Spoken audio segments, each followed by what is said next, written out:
Examining എത്തിക്കഴിഞ്ഞല്ലേ. അപ്പോൾ നമുക്ക് എക്സാമിന് വരാൻ പോകുന്ന കുറച്ച് ഇമ്പോർട്ടൻറ്റ് ടോപ്പിക്സ് ഏതൊക്കെയാണെന്നുള്ളത് നോക്കാം കേട്ടോ. ഡ്രോയിങ്ങിൻ്റെ എക്സാമിന് ഇത് മാത്രമേ ചോദിക്കൂ എന്നുള്ളതല്ല ഇതിനർത്ഥം. പക്ഷേ കൂടുതൽ തവണ ചോദിച്ച് കണ്ടിട്ടുള്ളതും റിപ്പീറ്റായിട്ട് പ്രീവിയസ് ഇയർ ക്വസ്റ്റ്യൻ പേപ്പറിലൊക്കെ കണ്ടിട്ടുള്ളതുമായിട്ടുള്ള കുറച്ച് ക്വസ്റ്റ്യൻസ് ആണിത്. അപ്പോൾ ഇത് നിങ്ങൾ എന്ത് ചെയ്യുക, ഈ പോർഷൻസ് കൂടുതൽ ഇമ്പോർട്ടൻസ് കൊടുത്തിട്ട് പഠിക്കുക, ബാക്കിയുള്ളത് നോക്കണം. പ്ലസ് ഇതിന് കുറച്ചും കൂടി ഇമ്പോർട്ടൻസ് കൂടുതൽ കൊടുക്കുക. അപ്പോൾ പ്രാക്ടിക്കലിൻ്റെ ടെക്സ്റ്റ് റെഫറൻസ് ആയിട്ടാണ് ഞാനിത് പറയുന്നത് കേട്ടോ. അപ്പോൾ ഇതിൽ ഫസ്റ്റ് തന്നെ ഇമ്പോർട്ടൻ്റ് ആയിട്ടുള്ളൊരു പോർഷനാണ് ഒരു പ്ലെയിൻ സ്കെയിലിൻ്റെയും ഡയഗണൽ സ്കെയിലിൻ്റെയും കൺസ്ട്രക്ഷൻ. ഇതിൽ പ്ലെയിൻ സ്കെയിലിൻ്റെ വീഡിയോ ഞാൻ ഓൾറെഡി ചെയ്തിട്ടുണ്ട്. ഡയഗണൽ സ്കെയിൽ ഞാൻ ചെയ്യാൻ വേണ്ടിയിട്ട് ശ്രമിക്കാം കേട്ടോ. അപ്പോൾ ഈ 2 ക്വസ്റ്റ്യനും നിങ്ങൾ പഠിച്ചിരിക്കണം. ഇത് ടെക്സ്റ്റിലുള്ളത് തന്നെ നിങ്ങൾ പ്രാക്ടീസ് ചെയ്താൽ മതി. ഏറെക്കുറെ ഈ വാല്യൂസും ചില സമയങ്ങളിൽ ജസ്റ്റ് വാല്യൂസ് മാത്രം മാറ്റിയിട്ടും ഒക്കെയാണ് ചോദിച്ച് കണ്ടിട്ടുള്ളത്. അപ്പോൾ ഇത് നിങ്ങൾ എന്ത് ചെയ്യണം, ഇമ്പോർട്ടൻസ് കൊടുത്ത് കൃത്യമായിട്ട് തന്നെ പഠിച്ച് മനസ്സിലാക്കണം. നെക്സ്റ്റ് പോർഷൻ ഏറ്റവും ഇമ്പോർട്ടൻ്റ് ആയിട്ടുള്ള ഭാഗമാണ് ബ്രിക്ക് ബോണ്ടുകൾ അല്ലേ. എപ്പോഴും ഏത് ക്വസ്റ്റ്യൻ പേപ്പർ എടുത്ത് നോക്കിയാലും പ്രീവിയസ് ഇയർ ഒക്കെ എടുത്ത് നോക്കിയിട്ടുണ്ടെങ്കിൽ സ്ഥിരമായിട്ട് ചോദിക്കുന്ന ഒരു ഭാഗമാണിത്. അപ്പോൾ ഇതിൽ ഇംഗ്ലീഷ് ബോണ്ടും ഫ്ലെമിഷ് ബോണ്ടും വൃത്തിയായിട്ട് തന്നെ പഠിച്ചിരിക്കണം. അതിൽ 1 ബ്രിക്ക് വാളും 1.5 ബ്രിക്ക് വാളും ഒക്കെ എന്താണെന്നുള്ളതെല്ലാം ഞാൻ വീഡിയോയിൽ ചെയ്തിട്ടുണ്ട്. തൊട്ട് മുമ്പുള്ള വീഡിയോകളിലൊക്കെ പറഞ്ഞിട്ടുണ്ട്. അപ്പോൾ നിങ്ങളതെടുത്ത് കാണണം അറിയാത്തവർ. അപ്പോൾ ഇത് എല്ലാവരും നിർബന്ധമായിട്ടും പഠിച്ചിരിക്കണം. ഇംഗ്ലീഷ് ബോണ്ടും ഫ്ലെമിഷ് ബോണ്ടും ആണ് കൂടുതൽ ഇമ്പോർട്ടൻസ് കൊടുത്ത് പഠിക്കേണ്ടത് കേട്ടോ. അതിൽ 1 ബ്രിക്ക് വാള് 1.5 ബ്രിക്ക് വാള് അതുപോലെ തന്നെ 2 ബ്രിക്ക് വാളും.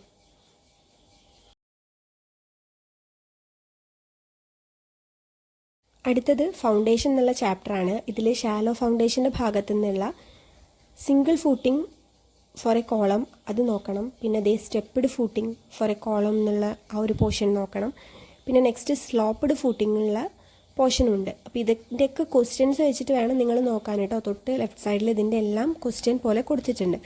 ഇനി 1, 2, 3 എക്സാമുകളിലൊക്കെ റിപ്പീറ്റായിട്ട് ചോദിച്ച് കണ്ടിട്ടുള്ള ഒരു ഭാഗമാണ് ഇതേ spread footing for a wall എന്ന് പറഞ്ഞിട്ട് കൺസ്ട്രക്ട് ചെയ്യാണ്. അപ്പോൾ 300 mm വിടുത്തുള്ള ഒരു വാളിന് സ്പ്രെഡ് ഫൂട്ടിംഗ് കൊടുക്കാനാണ് അവർ പറയാറുള്ളത്. അപ്പോൾ അതിൽ ബാക്കി അളവുകളൊന്നും സാധാരണ ക്വസ്റ്റ്യനിൽ കൊടുത്ത് കാണാറില്ല. അപ്പോൾ നിങ്ങൾ ഇതുവരെ വന്നിട്ടുള്ളതിലൊക്കെ അങ്ങനെയാണ് കേട്ടോ. അപ്പോൾ നിങ്ങൾ ഈ അളവുകളൊക്കെ എന്ത് ചെയ്യണം, ജസ്റ്റ് ഒന്ന് നോട്ട് ചെയ്തിട്ട് ഒന്ന് ഓർത്ത് പഠിച്ചു വെക്കണം. കാരണം 300 mm ഉള്ളൊരു വാളിന് സ്പ്രെഡ് ഫൂട്ടിംഗ് വരയ്ക്കുക എന്നുള്ളതാണ് ക്വസ്റ്റ്യൻ പേപ്പറിൽ കണ്ടിട്ടുള്ളത്. ഇനി അടുത്ത ഏറ്റവും ഇമ്പോർട്ടൻ്റ് ആയിട്ടുള്ളൊരു ഭാഗമാണ് ആർച്ചിൻ്റെ കൺസ്ട്രക്ഷൻ. ആർച്ചിൽ ഫ്ലാറ്റ് ആർച്ച് അതുപോലെ തന്നെ സെമി സർക്കുലർ ആർച്ചൊക്കെ ഒത്തിരി തവണ ചോദിച്ചിട്ടുള്ളതാണ്. അത് ഭയങ്കര ഇമ്പോർട്ടൻ്റ് ആണ് കേട്ടോ. അപ്പോൾ ആർച്ചിൽ നിങ്ങൾ ഒന്നും കൂടെ ശ്രദ്ധിക്കേണ്ടത് ആർച്ചിൻ്റെ കൂടെ തന്നെ ആർച്ച് വരയ്ക്കുന്നത് എങ്ങനെയാണെന്ന് നോക്കുന്നതിനൊപ്പം തന്നെ അതിൻ്റെ കുറച്ച് ഭാഗങ്ങളും കൂടെ പഠിച്ചു വെക്കാൻ, അത് അടയാളപ്പെടുത്താനും ചോദിക്കാറുണ്ട്. ആർച്ച് വരച്ചിട്ട് പാർട്സ് മാർക്ക് ചെയ്യുക എന്നുള്ളതും ചോദിച്ചു കണ്ടിട്ടുണ്ട്. പിന്നെ ഒന്ന് സെഗ്മെൻ്റൽ ആർച്ചാണ്. സെഗ്മെൻ്റൽ ആർച്ചും ഈ പറഞ്ഞതുപോലെ തന്നെ എന്താണ് ഭയങ്കര ഇമ്പോർട്ടൻ്റ് ആണ്. കഴിഞ്ഞ എക്സാമിന് ചോദിച്ചിട്ടുള്ള ക്വസ്റ്റ്യൻ ആണ് കേട്ടോ. പിന്നെ 3 സെൻറ്റേർഡ് ആർച്ച് അതുപോലെ തന്നെ 5 സെൻറ്റേർഡ് ആർച്ച് പിന്നെ 2 സെൻറ്റേർഡ് ആർച്ച് ഇതിൻ്റെ എല്ലാം വീഡിയോ ഞാനൊരു സീരീസ് ആയി ചെയ്തിട്ടുണ്ട്. അപ്പോൾ നിങ്ങളത് അറിയാത്തവരാണെങ്കിൽ അതെടുത്ത് വരച്ച് നോക്കി പഠിക്കണം. ആർച്ചിൽ നിന്ന് നമുക്കൊരു 90% ആർച്ചിൽ നിന്നൊരു ക്വസ്റ്റ്യൻ പ്രതീക്ഷിക്കാവുന്ന ഒരു പോർഷനാണിത്. അപ്പോൾ എല്ലാവരും നന്നായിട്ട് പഠിക്കണം കേട്ടോ.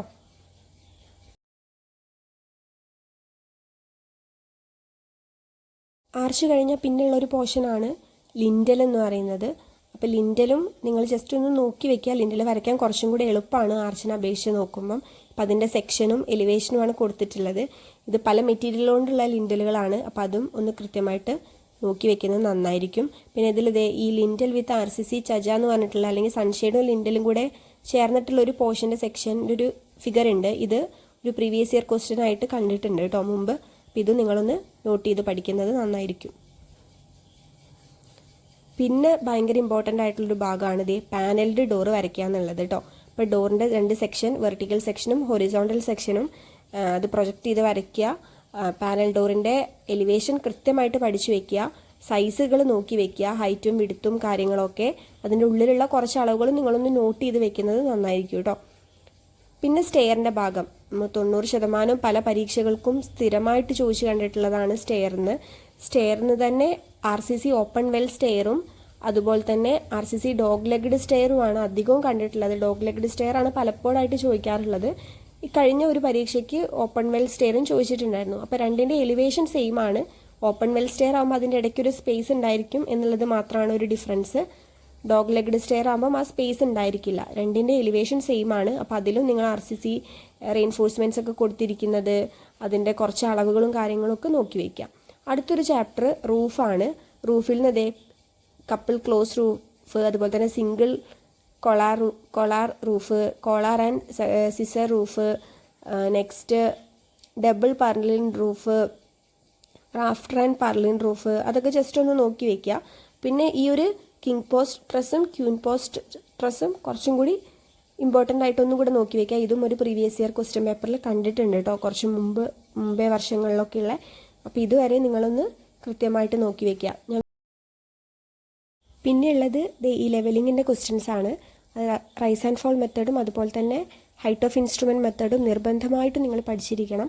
കാരണം നമുക്ക് ബിൽ ഓഫ് മെറ്റീരിയൽസ് എക്സാമിൻ്റെത് വന്ന സമയത്ത് അതിൽ സർവേ ഇൻസ്ട്രുമെൻറ്റ്സ് പറയുന്നില്ല. അപ്പോൾ അതിനർത്ഥം മിക്കവാറും അവർ പ്രാക്ടിക്കൽ ചെയ്യാൻ ക്വസ്റ്റ്യൻ ഇട്ടിട്ടുണ്ടാവില്ല, പകരം ഇതുപോലുള്ള പ്രോബ്ലംസ് ആയിരിക്കും ക്വസ്റ്റ്യൻ പേപ്പറിൽ തരിക. അപ്പം നിങ്ങൾ അതിൽ തന്നെ കൂടുതൽ സാധ്യത ഇതുവരെയുള്ളൊരു പാറ്റേൺ വെച്ചിട്ട് നോക്കുമ്പം ലെവലിങ്ങത്തെ ക്വസ്റ്റ്യൻസ് ആണ് വന്ന് കണ്ടിട്ടുള്ളത്. അതുകൊണ്ട് എന്ത് ചെയ്യുക, ഇത് നിങ്ങൾ നന്നായിട്ട് തന്നെ പഠിക്കണം. ഇത് 2 മെത്തേഡിലും ചെയ്യുന്ന വീഡിയോ ഞാൻ മുമ്പ് ചെയ്തിട്ടുണ്ട്, എൻ്റെ ചാനലിൽ തന്നെ കിടക്കുന്നുണ്ട്. അപ്പോൾ എല്ലാവരും നന്നായിട്ട് പ്രിപ്പയർ ചെയ്യുക, എക്സാമിനൊക്കെ നന്നായിട്ട് പഠിക്കുക, നന്നായിട്ട് എക്സാം അറ്റൻഡ് ചെയ്യുക. ഇനി കുറച്ച് വീഡിയോസും കൂടെ ഞാൻ ചെയ്യാൻ വേണ്ടി ശ്രമിക്കാം നിങ്ങളുടെ എക്സാമിൻ്റെ മുമ്പ്.